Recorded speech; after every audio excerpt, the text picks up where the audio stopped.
Ya, pemirsa, Badan Pusat Statistik mencatat neraca perdagangan Indonesia di periode Februari 2024 kembali mencatatkan surplus sebesar 870 juta dolar Amerika Serikat. Meski demikian, ekspor tercatat turun yang didorong oleh penurunan ekspor non-migas, terutama pada besi dan baja dengan andil penurunan 3,26%.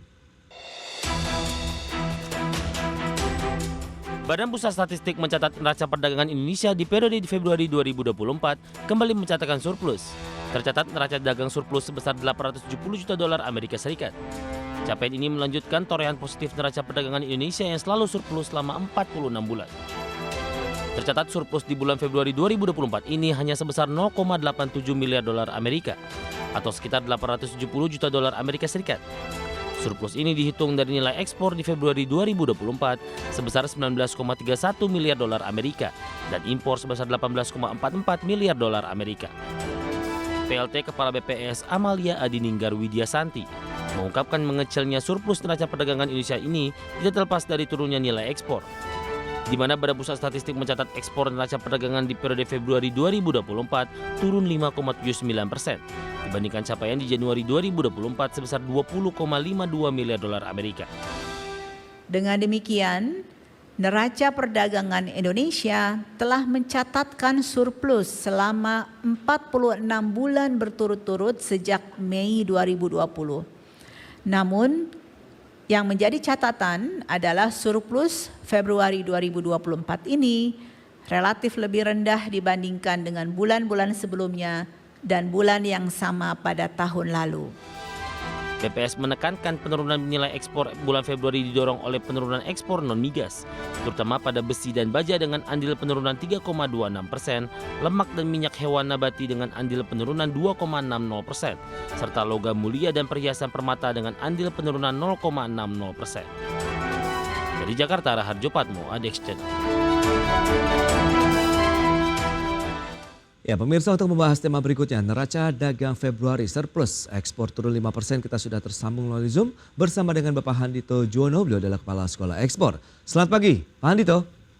Selamat pagi, Mas Pras. Ya, salam sehat, Pak. Salam sehat, cuman ini ekspor kita lagi nggak sehat nih. Itu dia yang akan kita bahas di pagi ini. Tapi sebelumnya nih, Pak Handito, dari kacamata Anda bisa dijelaskan tidak sih seperti apa kondisi ekspor dan impor dalam negeri begitu saat ini?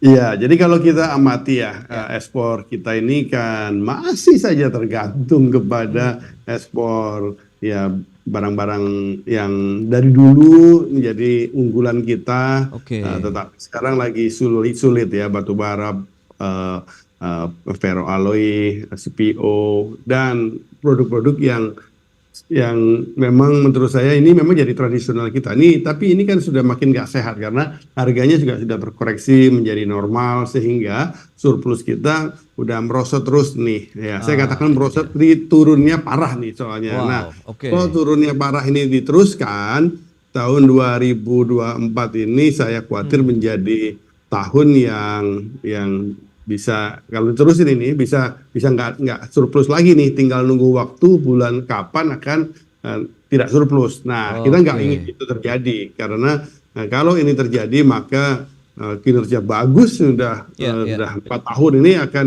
seperti ya boleh dikatakan seperti hilang begitu saja. Jadi saya rasa ini harus berani nih melakukan sebuah langkah reformasi ekspor menurut saya ya, karena saya rasa sekarang ini kita sudah dalam posisi yang menurut saya sudah berbahaya. Extraordinary apa yang harus mungkin dilakukan kalau bicara mengenai reformasi di bidang ekspor kita begitu, kalau memang hanya mengandalkan komoditas andalan kita tadi ada CPO, batu bara, sementara kan windfall profit begitu dari komoditi ini sudah hilang begitu beberapa waktu terakhir ini, Pak Handito. Ya, jadi ada dua faktor ya. Satu masalah komoditi, yang kedua masalah negara tujuan. Dan kan seperti kita ketahui selama ini negara tujuan utama kita ada China, ada Amerika, Jepang, India, Malaysia, ASEAN gitu ya. Nah, saya sih sebenarnya menggarisbawahi tiba-tiba Malaysia juga punya peran yang bagus gitu. Saya rasa ini potensi baik. Tetapi dua titik ini yang harus dilakukan reformasi. Jadi kita harus melakukan reformasi untuk ekspor kita ini dari satu sisi produknya ya. Produknya harus sudah berani kita ini mengembangkan produk-produk lain secara signifikan, secara kuat gitu. Tapi yang kedua juga memang kita harus juga berani untuk melakukan reorientasi pasar tujuan kita. Saya mencatat tadi itu Malaysia, ASEAN itu membaik gitu, dan ini menurut saya harusnya ini yang dikebut lebih jauh lagi. China sudah oke, sekarang Indonesia sudah bisa makin efektif jualan ke China, tetapi kan akhirnya juga titik tertentu nanti ketika ekspor ke China-nya udah semakin dominan, nah kita nanti pasti juga dikerjain sama China lagi. Biasalah dia minta sesuatu. Nah ini dua hal yang terpenting, tapi ada hal yang juga sangat penting ya, kalau boleh katakan yang hal ketiga adalah reformasi dalam hal eksportirnya gitu. Kita tidak bisa lagi mengharapkan hanya eksportir yang ada saja, yang sekarang sudah efektif. Kita terus dorong, tapi harus diciptakan eksportir baru. Saya rasa tiga pilar ini haruslah menjadi sesuatu yang mewarnai reformasi ekspor Indonesia tahun 2024. Tetapi selain itu, kan beberapa hari ini kita lagi quote unquote menikmati perdebatan bahwa sepatu boleh cuma 2 dari luar negeri gitu ya kan. Kalau Mas Pras belanja datang ke luar negeri pasti sepatunya lebih dari 2 kan, beli barunya di luar negeri kan ya. Iya. Oke. Ya kan aturan baru dari Bea Cukai yang berdasarkan Kementerian Peraturan Menteri Keuangannya itu kan membatasi memutus mata rantai jasa titipan begitulah Pak Hadi itu yang memang melewati ya kan itu jalur resminya begitu pada saat mereka harus membayar pajak gitu, atau cukai. Nah jadi just tip ini terpangkas lah bisnisnya just tip ini. Tapi saya sih ingin menggarisbawahi begini ya. Saya ini beberapa hari ini lagi intensif diskusi sama teman-teman di Kadin, di Apindo gitu kan, banyak yang terkaget-kaget gitu ya. Ini aturannya begini. Nah ini gimana kalau kita ini sebagai pelaku usaha yang membutuhkan produk-produk impor kan gitu ya. Memang kalau sudah sistematis kan nggak lewat inilah just tip gitu kan. Ya. Tetapi yang saya ingin katakan adalah begini. Saya rasa kita ini sudah waktunya ini di luar 3 hal utama tadi, kita ini harus sekarang melakukan sesuatu untuk memang harus punya grand design untuk ekspor Indonesia ini gitu ya. Maksud saya begini loh, ini kan saya paham banget gitu dari sudut pandangnya Bea Cukai, dari sudut pandangnya keuangan, Kementerian Keuangan gitu ya, bahwa ini impornya ini mengalir drastis gitu ya. Saya baru pulang dari ada program pertukaran pemuda Indonesia Jepang. Saya kan masih pemuda dulu 30 tahun itu lalu. Jadi kami lagi kumpul di Tokyo sama negara-negara ASEAN gitu ya. Nah, dan kemudian pulang dari Tokyo, saya agak ini juga kalau melihat peraturan baru ini, wah agak nyesel juga gitu karena jatah saya dapat dua koper bisa 46 kilo gitu. Tapi belanjanya saya nggak banyak. Tapi begini loh, saya ingin ini garis bawahi bukan masalah just tip ya. Saya setuju bahwa kita perlu mengendalikan itu gitu ya. Tapi harus dilihat bahwa ini harus secara desain besarnya ini harus punya orientasi ekspor. Kita nggak boleh hanya sekedar stop impor untuk menjaga neraca perdagangan kita, apalagi nanti ujungnya neraca pembayaran. Kita perlu rem impor, tetapi jangan sepotong begini kan gitu. Harus dibangun sebuah grand design. Terus gimana gitu? Jangan cuma nggak boleh. Terus yang boleh yang apa? Yang didorong apa? Nah Pak Hanito, yang menarik tuh Anda katakan kita khawatir begitu tahun ini tidak ada lagi surplus neraca perdagangan, begitu justru akan ada defisit. Tapi kan kalau kita bicara mengenai ekspor yang menjadi andalan, kemudian Anda katakan ada beberapa poin terkait dengan produk, pengembangan produk-produk lain yang bisa diekspor, kemudian juga dengan reorientasi negara tujuan ekspor serta reformasi eksportirnya. Tapi kan itu bukannya sudah dilakukan oleh pemerintah dalam beberapa waktu terakhir untuk mengantisipasi ataupun bagaimana mencari strategi lain nih supaya titik keseimbangan untuk ekspor impor kita tetap terjaga, dalam artian surplusnya juga terus terjaga ini Pak.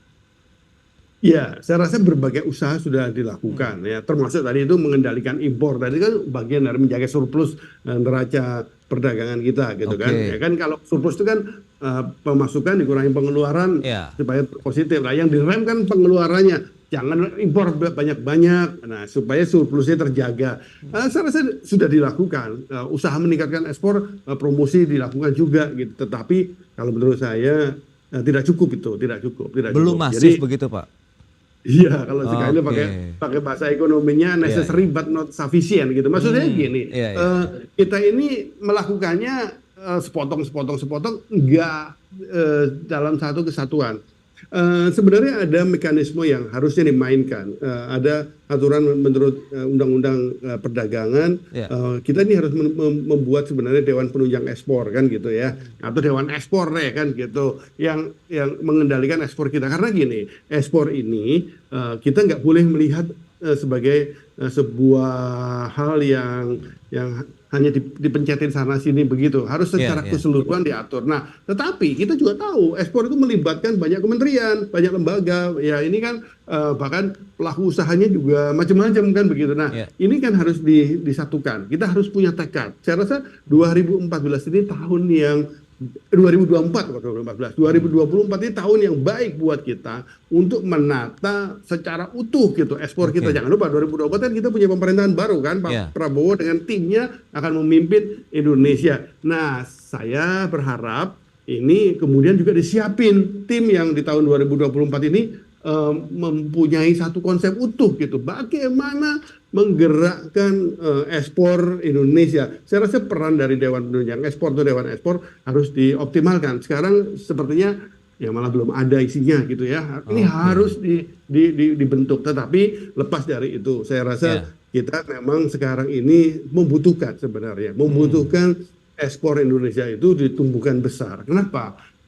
Ya Indonesia ini sudah makin makmur, rakyat sudah makin makmur, ya paling nggak merasa makmur kan gitu ya, sehingga daya belinya meningkat sebenarnya. Ketika daya beli meningkat, Oke. wajar-wajar saja dong. Kalau kita sebagai rakyat, sebagai konsumen, gue juga belanjanya bosan ini doang. Dia pengen belanja impor produk barang luar negeri. Dia kalau ke luar negeri udah pasti belanja kemana-mana kan gitu. Bahkan kita beli dari luar negeri impor. Lewat just tip itu kan sudah nggak bisa dikendalikan dengan hanya aturan menurut saya. Oke. Tapi harus dilakukan usaha-usaha mengajak kita sebagai individu-individu kemudian kesadaran. Tetapi itu nggak bisa ditahan karena kita sudah masuk ke negara yang perilakunya sudah internasional. Nah, apa yang harus dilakukan? Nggak bisa cuma ngerem ini gitu. Yang harus dilakukan adalah memang memperbesar ekspornya. Jadi memperbesar ekspor ini menjadi kebutuhan mutlak, keharusan buat Indonesia. Nah Pak Hanito, neraca perdagangan Februari ini kan lebih ditopang oleh komoditas non migas ya kan, 2,63 miliar dolar begitu, dan penyumbangnya ya utamanya adalah bahan bakar mineral, lemak, kemudian minyak hewan nabati, besi dan baja. Nah ini bagaimana, apakah ini akan bisa dijadikan andalan terus menerus atau benar-benar kita harus cari diversifikasi lain? Tahan dulu jawabannya Pak Hanito, kita akan jeda sebentar. Dan pemirsa, kami akan segera kembali usai jeda berikut ini.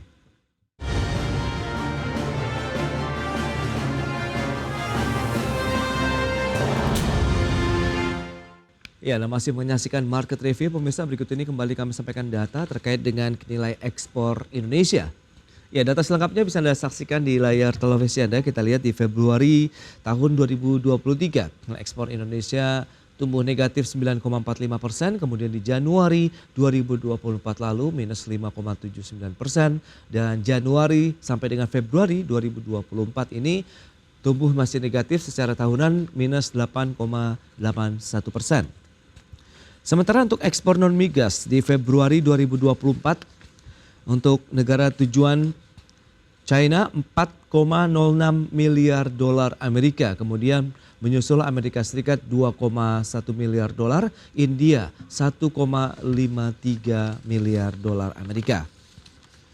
Dan selanjutnya kita lihat dari sisi nilai impor Indonesia, di mana pada bulan Februari tahun ini tercatat 18,44 miliar dolar Amerika, dan kita bandingkan dengan Januari 2024 turun 0,29%, sementara dibandingkan dengan Februari tahun 2023 naik double digit 15,84%. Jadi secara tahunan nilai impor Indonesia naik.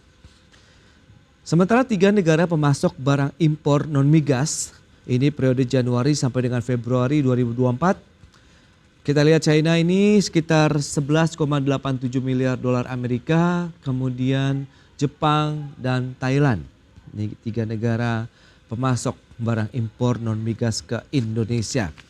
Kita lanjutkan kembali perbincangan bersama dengan Bapak Handito Juwono, Kepala Sekolah Ekspor. Ya Pak Handito, kalau kita lihat dengan beberapa data tadi yang sudah disampaikan, apa yang bisa kita cermati nih Pak?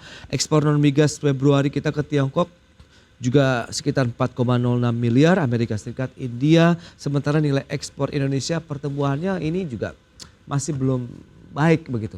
Silakan Pak. Iya, aku kalau ngelihat data itu ngeri-ngeri gitu. Aku kuat kebablasan terus itu. Nah, saya sih udah ini gitu, melihat data-data itu, melihat pertumbuhan ekspor kita minus terus ini, aku sih sangat khawatir lah. Ini saya rasa memang kita nggak bisa begini-begini saja. Menurut saya sekarang ini ekspor kita tidak sedang baik-baik saja ini. Jadi, nah ini kita harus melakukan sesuatu. Sesuatunya memang kita berharap pemerintah yang baru, tapi kelamaan nunggu pemerintah yang baru, masih Oktober, November nanti kan gitu. Itu pun masih belajar dulu. Nah harus dari sekarang kita bantu siapkan itu gitu loh Mas. Nah action apa yang harus dilakukan? Kalau andalan tadi kan ada bahan bakar mineral, kemudian lemak, minyak hewan nabati begitu yang jadi andalan serta besi dan baja. Apakah itu masih bisa diandalkan begitukah atau memang benar-benar nih Pak kita harus diversifikasi untuk produk-produk ekspor kita? Iya, sebenarnya semua produk-produk yang tadi 3 utama tadi itu memang andalan dari sejak dulu. Ke depan produk itu masih bisa menjadi andalan kita, tapi nggak cukup. Masalahnya kan gitu, kita harus ekspor lebih besar lagi. Nah, harus ada produk lain. Produk lainnya itu bisa berasal dari ya industrialisasi ya. Kita perlu dorong industrialisasi atau hilirisasinya itu supaya ekspor Indonesia itu tidak hanya ekspor bahan mentah gitu. Kalau CPO doang itu menurut saya masih bahan mentah. Harus ada produk-produk turunannya kan begitu. Tetapi jangan lupa juga kita ini selama ini juga terlalu overlook kepada produk-produk ini kan gitu. Kayaknya sudah merasa itu cukup deh, itu pokoknya diurusin. Nggak bisa begitu. Kita harus mengembangkan produk-produk yang justru belum dikembangkan, tetapi bisa dikembangkan lebih jauh lagi. Ya contoh lah produk-produk perikanan atau kelautan gitu ya. Katanya kita ini negara maritim kan. Pak Presiden Jokowi waktu dulu bilang ini negara maritim. Nah salah satunya kenapa nggak kita optimalkan hasil laut kan gitu. Nah kita ini punya potensi besar. Tentu saja yang kesini ini memang perlu waktu. Kadang-kadang kan kita ini dikejar-kejar dengan jadwal nih ya kan. Ya ini pemerintahan sekarang harus selesainya bulan November. Nah gimana? Nggak mungkin dalam waktu November. Ya tapi kalau menyiapkan sesuatu kan, apalagi ini kan pemerintahnya berlanjut kan begitu ya. Ini kan kita siapkan untuk yang ke depan. Pengembangan besar-besaran sektor kemaritiman, kelautan dan perikanan, khususnya perikanan laut. Ini potensinya sangat besar kan. Ini bisa diurusin dari sekarang. Tetapi memang selain 3 produk utama tadi dan kemudian harus dikembangkan hilirisasinya atau industrialisasinya gitu, kita harus masuk ke industri yang lain. Produk-produk yang terkait dengan pertanian. Nah, maksudnya sampai sekarang kita masih impor beras begitu besar kan begitu. Nggak dilakukan secara besar-besaran untuk membuat supaya nggak hanya beras, tapi produk-produk pertanian Indonesia yang lain yang potensinya kita besar kan gitu. Jadi ini yang memang membutuhkan sebuah grand design gitu ya, membuat grand design. Nah saya berharap grand desainnya nggak usah nunggu pemerintah yang baru, gini toh pemerintah kan berlanjut, bikin sekarang supaya langsung nanti begitu masuk gas langsung tancap gas. Nah termasuk juga bagaimana itu tadi kita memikirkan pengembangan eksportir yang jangan hanya itu saja. Ini kan membutuhkan dukungan pendanaan. Ini seringkali eksportir yang baru, tapi saya ingin dorong eksportir baru terutama yang punya keinginan dan mampu besar ya. Kalau yang kecil-kecil oke lah kita jagain gitu. Tapi yang ada yang punya keinginan dan mampu besar, ini memang harus di-backupin oleh negara gitu melalui sebuah aturan-aturan yang mendukung ke sana. Saya rasa Kementerian Keuangan bisa punya peranan di sini. Nah, termasuk jadi tadi soal ngerem impor, kalau bisa integrasikan aja pada program pengembangan ekspor. Sekarang ini banyak teman-teman pelaku usaha yang mengeluh, aduh sekarang ekspornya terganggu lagi deh. Itu tadi ada tanda-tanda sudah impornya udah mau membengkak lagi nih Indonesia ini. Sebenarnya kalau membengkaknya untuk dipakai sebagai bahan baku kan nggak apa-apa kan gitu. Atau setengah jadi atau mesin untuk ekspor nggak apa-apa kan gitu. Tapi ya jangan jadikan alasan aja, kadang-kadang kan cuma jadikan alasan. Oh nanti mungkin, tapi bener enggak. Tapi maksud saya adalah sebenarnya ini membutuhkan sebuah strategi besar gitu agar yang ke depan itu nanti bisa langsung tancap gas. Memang ketika tancap gas begini harus ada komandonya, komando ekspornya. Nah sekarang ini kan komando ekspornya di Kementerian Perdagangan saja kan gitu ya. Oke, nah Pak Handito menarik. Apakah memang karena kinerja ekspor kita yang tertahan kondisi global, Pak? Kita tahu kan perang berkepanjangan Rusia Ukraina, kemudian Palestina Israel begitu yang belum kunjung usai, kemudian berdampak terhadap sejumlah negara begitu. Apakah itu yang menghambat kinerja ekspor kita, atau sebenarnya ya apapun yang terjadi di luar sana kita harus tetap bergerak begitu untuk bisa mencari lagi produk-produk baru untuk ekspor, kemudian negara-negara lain yang bisa kita datangkan produk Indonesia? Ya, saya rasa perang di Rusia, Ukraina, di Gaza, dan juga ada di tempat-tempat lain itu sekarang di Amerika Selatan juga ada gejolak gitu ya. Itu mempengaruhi dunia ya. Tetapi yang terpengaruh kan nggak cuma kita, semua seluruh dunia juga terpengaruh gitu. Betul. Kan ujungnya ekspor impor itu kan yang dilihat net ekspornya gitu. Kalau kemudian semua terpengaruh, kan kira-kira nih ya ekspornya terganggu, impornya juga terganggu gitu. Artinya secara net ekspornya ya pengaruh dari perang-perang itu atau gangguan keamanan itu sebenarnya ada tapi nggak terlalu signifikan gitu. Artinya saya ingin katakan bahwa kita nggak boleh menggunakan excuse itu. Jangan excuse. Nah, itu dia. Perang di sana sini udah, dan Indonesia, Kementerian Luar Negeri menurut saya sudah menempatkan diri dengan baik gitu. Sehingga ada perang di Rusia, Ukraina, di Gaza, itu posisi Indonesia itu tidak dirugikan. Menurut saya tidak dirugikan karena kita menempatkan diri dengan baik sehingga nggak sampai gara-gara perang itu Indonesia dikatakan di embargo gitu kan, enggak. Cantik lah mainnya. Jadi perang jangan dijadikan sebagai alasan. Nah, bicara mengenai ekspor impor kita yang memang tercatat sama-sama turun sih sebenarnya Pak ya di bulan Februari. Nah, kira-kira strategi apa nih? Kalau memang tadi ada permasalahan global yang harusnya tidak menjadi excuse begitu menurut Anda, lantas bagaimana? Apakah kita lebih menguatkan lagi pangsa pasar di dalam negeri? Kita tahu juga PMI ataupun Purchasing Manager Index di tahun ini Januari 2024 kan tercatat masih dalam level ekspansi itu sekitar 52,9 poin ini. Bagaimana tanggapan Anda Pak Handito? Ya, saya rasa merubah strategi ekonomi kita untuk kemudian berorientasi pasar dalam negeri itu sudah mulai kita tinggalkan, ya. Bukan berarti kita tinggalkan, sudah mulai kita tinggalkan. Menurut saya nggak perlu balik lagi ke sana, udah mulai kita tinggalkan. Kita tidak bisa pertumbuhan ekonomi mengandalkan dalam negeri saja, kan gitu. Dan menurut saya juga pertumbuhan ekonomi sebaiknya mengandalkan justru menggarap potensi pasar di luar negeri. Jadi jangan ekonominya dibalikin lagi, nanti jadi Korea Utara lagi kita kan gitu. Jadi gimana? Kita sudah dalam track yang baik, udah perjanjian perdagangan dengan berbagai negara sudah dibuka, dan sekarang ini kan nyaris hampir pada semua negara utama dunia kita sudah bisa mengekspor gitu. Cuman belum dimanfaatkan. Yang lebih terjadi adalah mereka memanfaatkan kita, barang dari luar negeri mengalir masuk ke sini. Ya sekarang kita coba rem.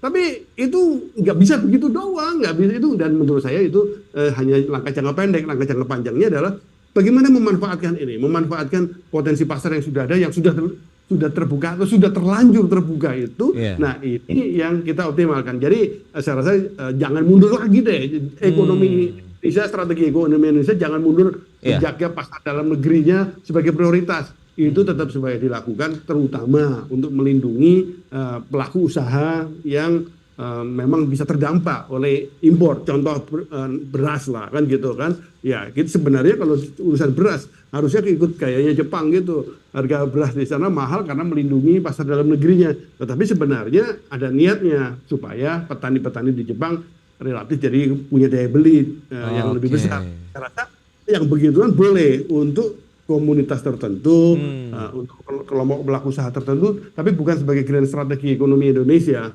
Ya. Berarti memang nampaknya masih ada pekerjaan rumah juga yang harus dituntaskan tadi. Reformasi ekspor Indonesia begitu dengan beberapa poin yang sudah Anda sampaikan tadi ya. Produk, kemudian reorientasi negara tujuan ekspor, dan juga tadi reformasi eksportirnya yang harus terus digenjot lagi oleh pemerintah. Pak Handito, terima kasih banyak atas waktu dan sharing yang sudah Anda sampaikan begitu, dan semoga nanti ini akhirnya ada solusi juga dari pemerintah untuk bisa meningkatkan kinerja ekspor Indonesia ke depan. Selamat melanjutkan aktivitas Anda kembali. Salam sehat, Pak Andito. Terima kasih, salam sehat semuanya. Baik pemirsa, 1 jam sudah saya menemani Anda dalam Market Review. Saya Prasetyo Wibowo beserta kerabat kerja yang bertugas undur diri. Terima kasih dan sampai jumpa.